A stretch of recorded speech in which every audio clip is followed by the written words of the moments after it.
Queridos, eu quero trazer uma palavra aqui, rápida, mas eu quero contradizer minha esposa, que eu te amo muito também. Em que sentido? A pastora ministrou aqui a semana passada e ela colocou aqui a igreja perfeita. Atos dos Apóstolos, capítulo 2. A igreja do sonho, que é a igreja perfeita. A igreja dos sonhos, a igreja perfeita. E eu vou ministrar essa semana aqui a igreja quase perfeita. Por quê, queridos? Porque eu queria nessa noite aqui falar um pouquinho para os familiares que estão presentes, de que Jesus continua o mesmo. A Bíblia diz que Ele é ontem, é hoje e é eternamente. Amém ou não? Amém. E que Jesus, Ele continua restaurando vidas, restaurando relacionamentos, restaurando perspectivas, restaurando sonhos e restaurando igreja, restaurando casamento, restaurando tudo. Amém, queridos? Para me compartilhar essa palavra aqui, eu queria desafiar você. Em pouco tempo nós alcançarmos o objetivo. Eu queria desafiar você aí comigo lá em Apocalipse capítulo 2, que foi a última ministração que eu ministrei no encontro. E eu queria compartilhar com vocês o Apocalipse capítulo 2. Queria compartilhar com a igreja aqui. E está no meu coração nessa noite fazer um ato profético. Eu não sei se eu vou conseguir fazer esse ato profético. Porque, querido, ele envolve... É uma decisão que eu vou ter que tomar. Apocalipse capítulo 2. A igreja quase perfeita. Não tem como falar igreja do quase sonho, tá bom? Ou então do sonho ruim, não tem como. Então eu mudei o título de igreja perfeita, igreja do sonho, para igreja quase perfeita. Apocalipse capítulo 2, versículo 1 a seguir. Eu gostaria de desafiar você nessa noite. Vamos lá comigo? Posso ter a participação, amém, de todos? Amém. Vou dar uma dica para vocês. Apocalipse é o último livro da Bíblia. É uma dica boa, né? É o ômega, o final, o fim. Capítulo 2, versículo 1, vamos lá comigo? Ao anjo da igreja de Éfeso, escreve: isto diz aquele que tem na mão direita as 7 estrelas, que anda no meio dos 7 candeeiros de ouro.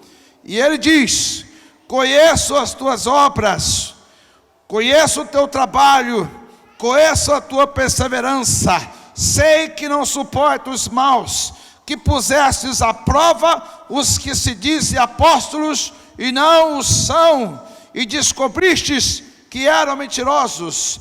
Tens perseveranças, e por causa do meu nome sofrestes, mas não desfalecestes. Tenho, porém, contra ti, que deixastes o teu primeiro amor.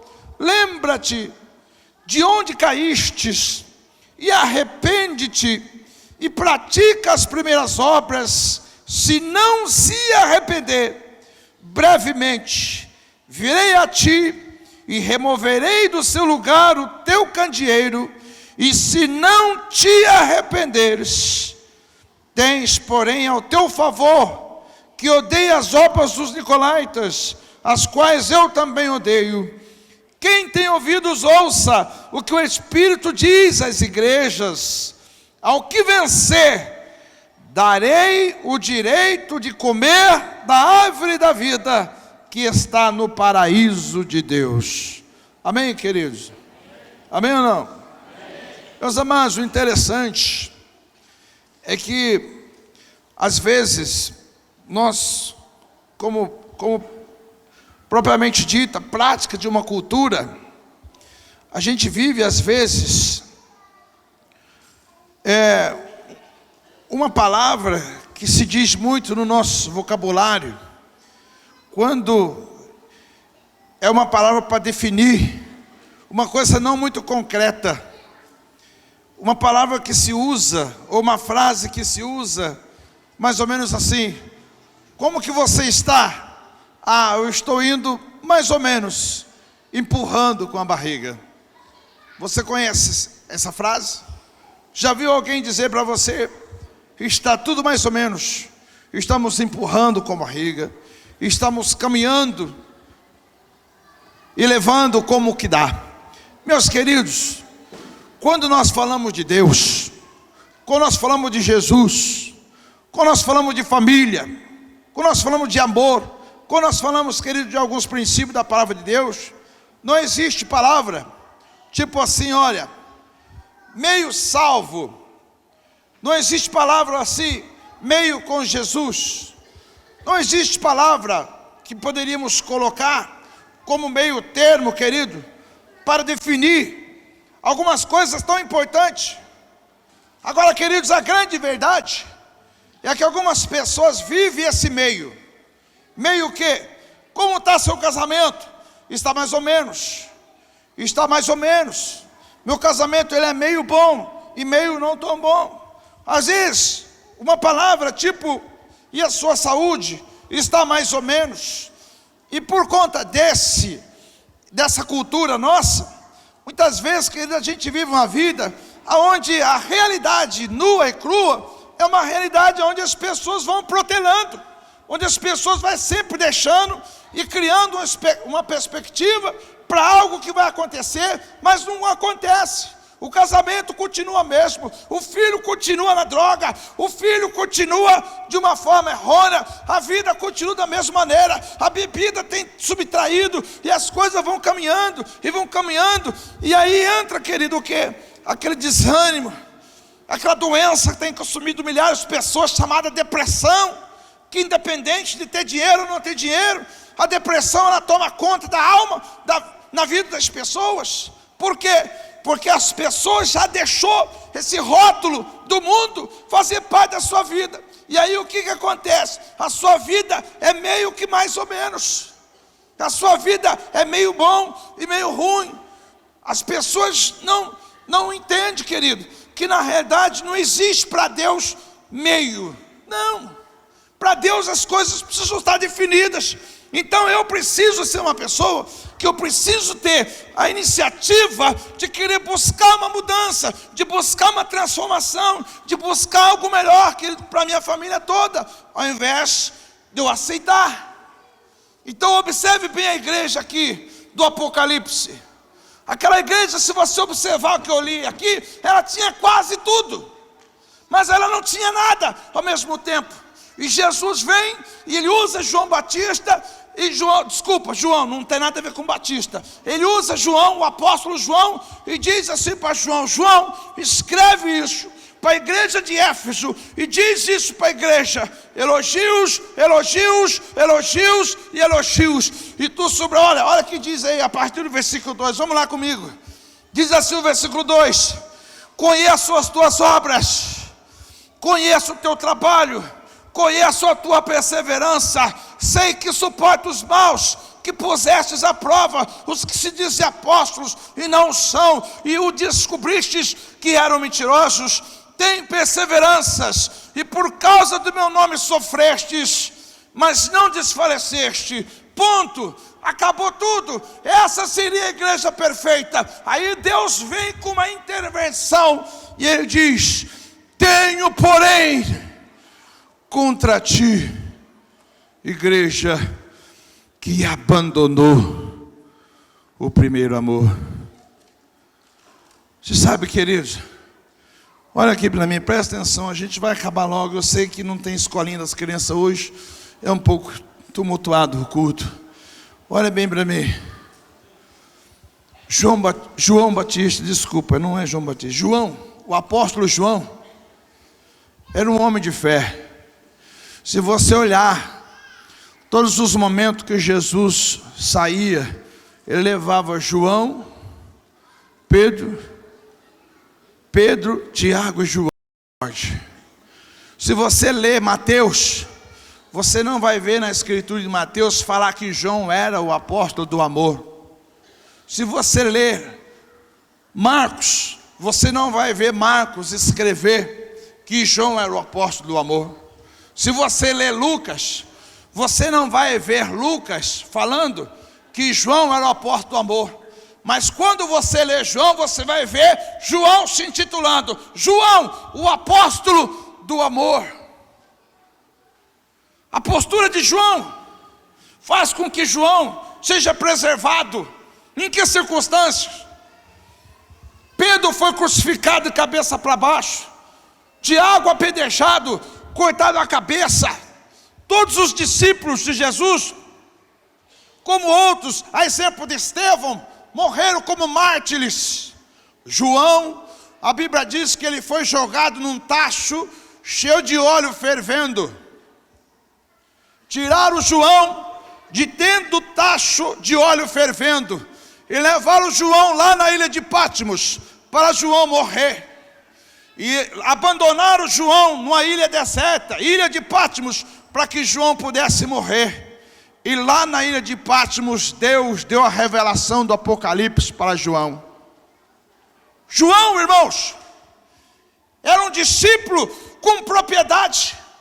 Os historiadores afirmam que João, ele morreu na sua velhice. E os historiadores dizem que João era colocado todo atrofiado em cima de uma carrinhola de mão, e era levado na igreja de Atos dos Apóstolos, de célula em célula, para falar do amor de Deus. O homem que sofreu e que sabia por conta do sofrimento, e que é usado por Deus aqui para dizer àquela igreja quase perfeita, uma igreja que tinha perseverança, que tinha trabalho, que tinha dedicação, uma igreja que sofria por causa do evangelho, mas tinha uma coisa, naquela igreja, eles tinham perdido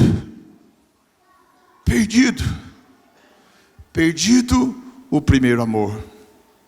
Eles tinham perdido o primeiro amor, amados. Eu sei que você que é crente já há alguns anos deve se perguntar: o que é o primeiro amor? Qual é o primeiro amor que aquela igreja perdeu? Qual é o primeiro amor que aquela igreja perdeu? Ninguém melhor do que o próprio João para responder. Aí então eu queria que você voltasse algumas páginas aí para 1 João, ele mesmo que escreveu.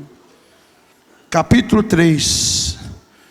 1 João, capítulo 3, versículo 16 e versículo 17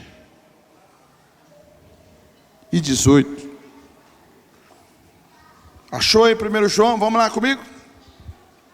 Olha o que diz o versículo 16. 1 João capítulo 3. O que é que diz? Versículo 16, ou melhor. Versículo 16. 1 João capítulo 3, versículo 16, 17 e 18. Vamos lá comigo? Olha o que diz o versículo 16. Nisto conhecemos o amor, que Cristo deu a sua vida por nós. Ponto. E devemos dar a nossa vida pelos irmãos. Amém ou não? Amém ou não? Amém. Vamos ler de novo? Nisto conhecemos o amor, que Cristo deu a sua vida por nós, e devemos dar a nossa vida pelos nossos irmãos. Versículo 17. Quem tiver bens no mundo, e vendo o seu irmão necessitado, fechar o seu coração, como estará nele o amor de Deus? Meus filhinhos, não amemos de palavras, nem de língua, mas por obras e em verdade. Amém ou não, querido? Amém ou não? Amém. Meus queridos, deixa eu falar uma coisa para você.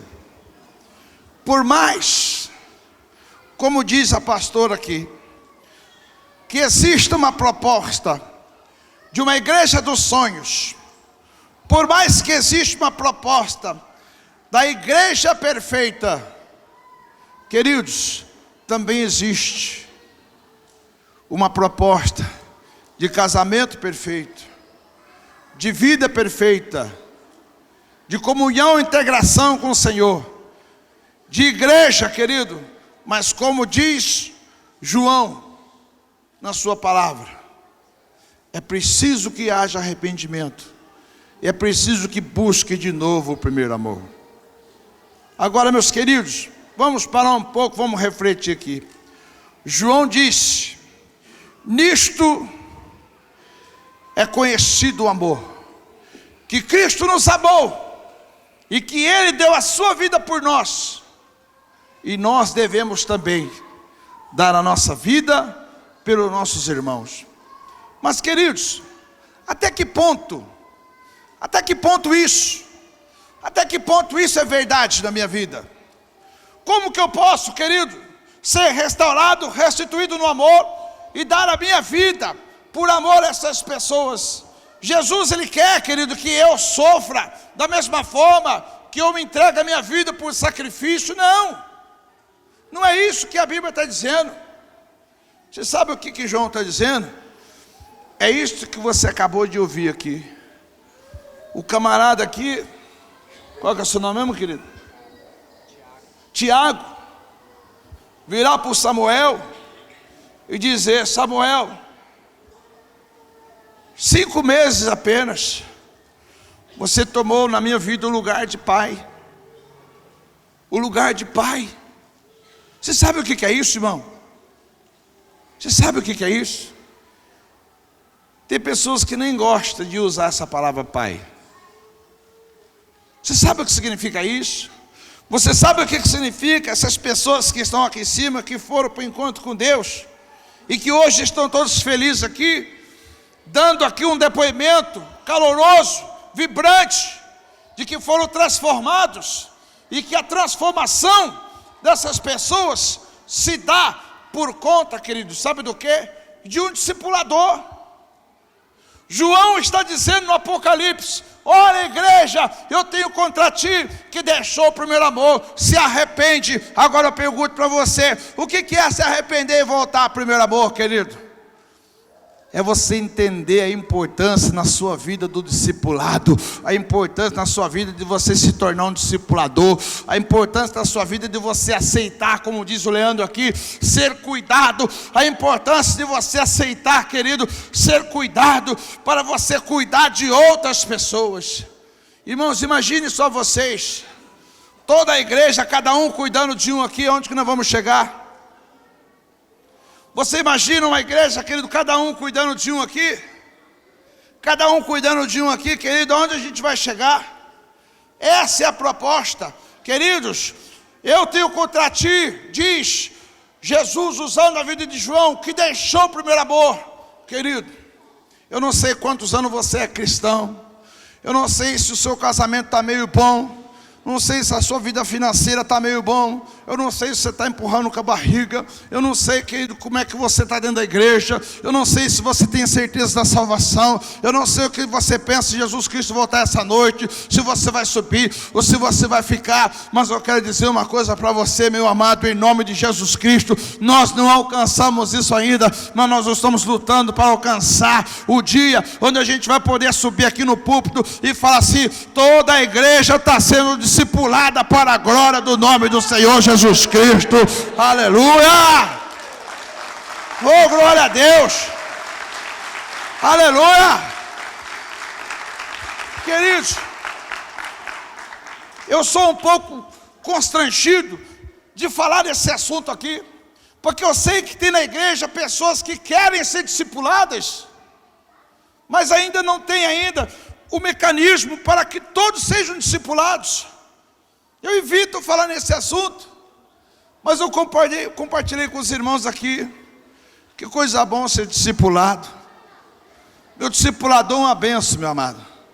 Meu discipulador, eu sempre falo dele aqui, ele fala muito. Ele com a minha esposa é uma disputa para falar. Minha esposa gosta de falar, ainda bem que ela não está ali. Queridos, o meu discipulado começa, a cada 15 dias, começa às 9 da manhã, vai até 12:30, sem interrupção. Eu chego no meu discipulado, tenho um café da manhã preparado, com tudo que eu gosto, e vai Mas quando o meu discipulador está bravo, meus irmãos. Outro dia eu cheguei lá, ele atendeu. Falei, Pai do Senhor, pai. Pai do Senhor. Falei, epa, alguma coisa aconteceu. Falou assim, hoje vai ser separado. Amém, vamos lá. Levou na sala dele e ficou para mim. Fala para mim, que pai que você é? Como é que você cuida dos seus filhos? Eu falei, será que algum filho meu ligou para ele reclamando? Se falou, chegar em casa, eu vou catar. Vou pegar. E meu discipulador, pá. Aí, acabou. Encerrou o assunto que eu falei, pastor, o melhor jeito de descobrir é perguntar para eles. Como é que você trata sua esposa? Eu falei, foi ela que falou. Ela deve ter me entregado. E foi, e veio, e foi. E imagina um homem brabo comigo. Eu falei, meu pai, o que a minha esposa falou para esse camarada sério? Não é possível.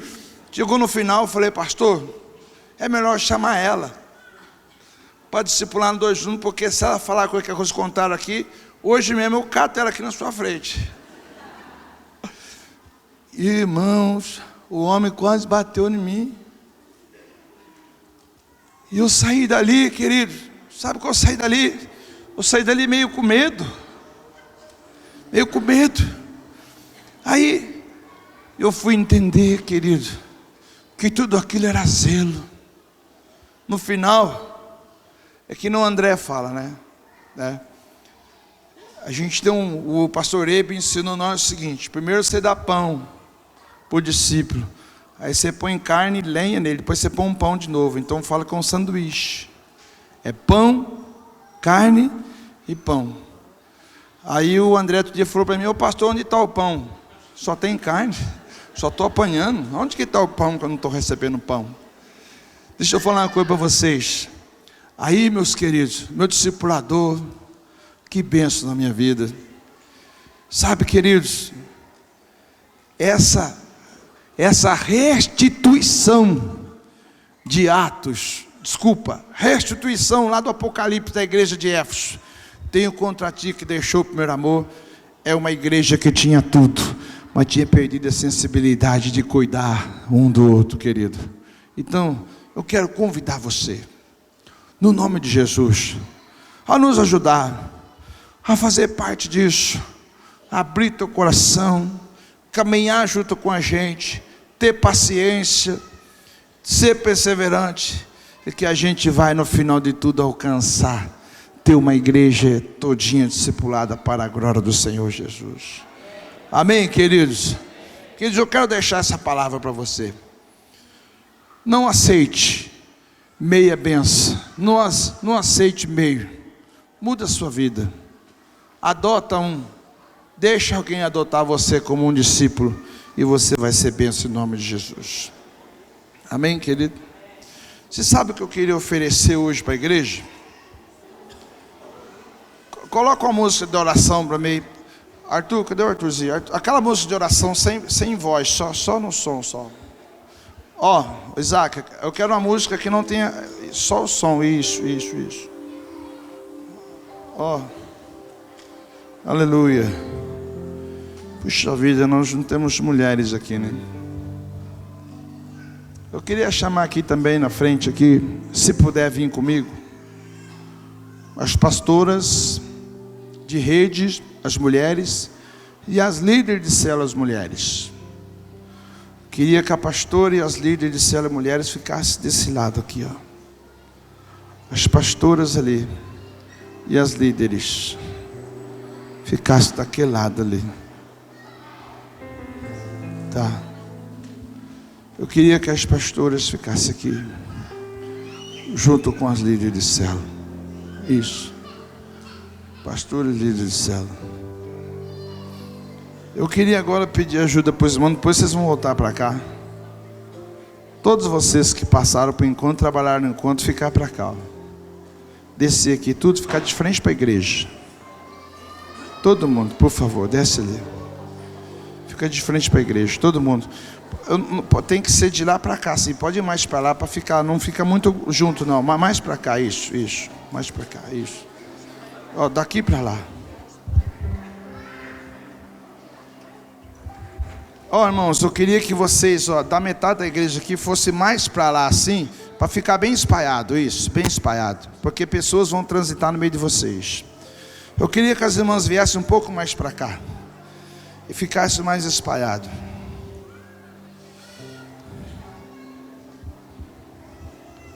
Presta atenção. Olha aqui para mim. Igreja, por favor, olha aqui, igreja. Igreja.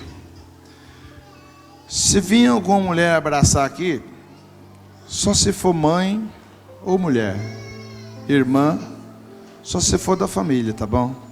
Fora disso, não. Agora, homem aqui, que ele só se for esposo que estiver na igreja. Se não, não.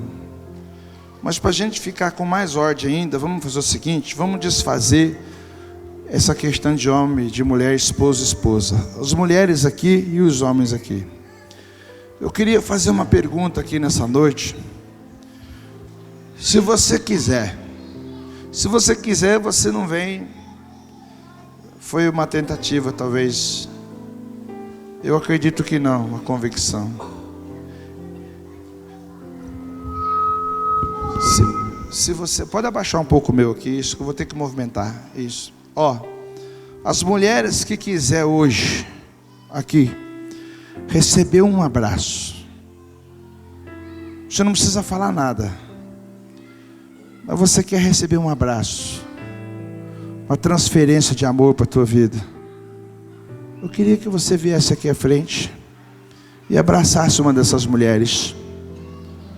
Você que é homem que está aqui hoje, se você quiser somente receber um abraço, pode vir aqui à frente e abraçar um desses irmãos que estão aqui.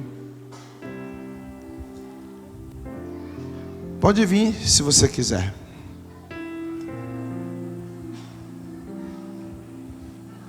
Qualquer mulher da igreja, se você quiser aqui vir à frente, só receber um abraço só. Só receber um abraço. Só um abraço só.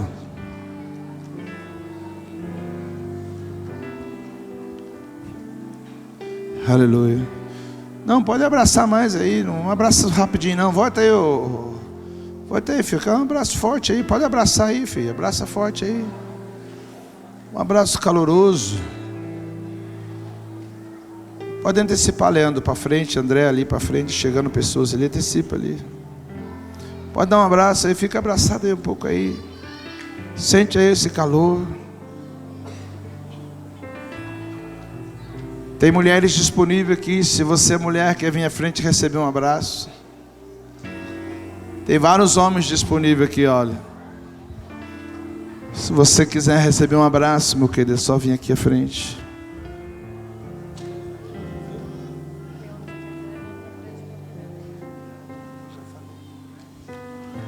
Os homens que estão aqui atrás, pode ir para frente, querido. Isso.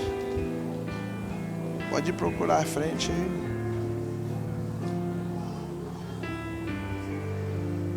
Às vezes um abraço faz tão bem para a gente. Quanto custa um abraço? Quanto custa um abraço, meu querido?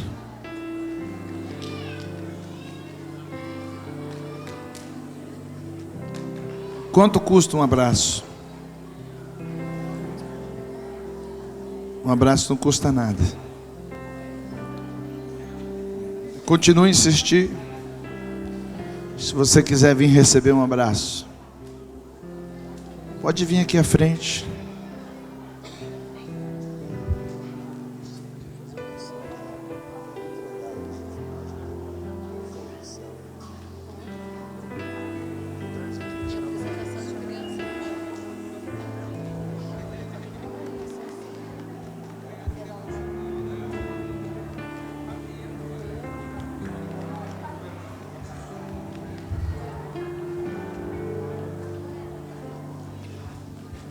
Aleluia. Glória ao nome do Senhor.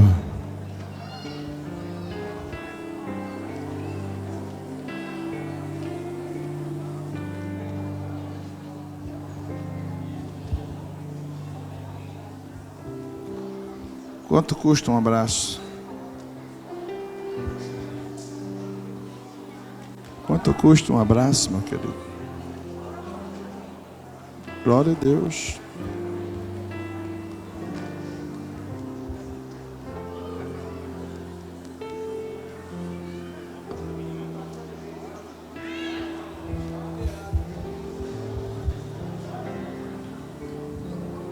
Oh, aleluia.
Glória a Jesus. Aleluia. Oh, glorificado seja o nome do Senhor. Aleluia. Glória, glória ao teu santo nome, Senhor. Aleluia, Jesus. Oh, Deus seja louvado, Pai. Oh, glória a Deus.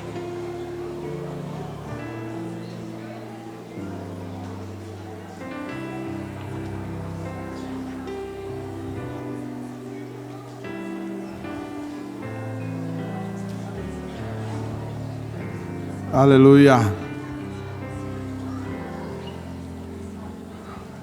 Amém, queridos? Amém. Glória a Jesus.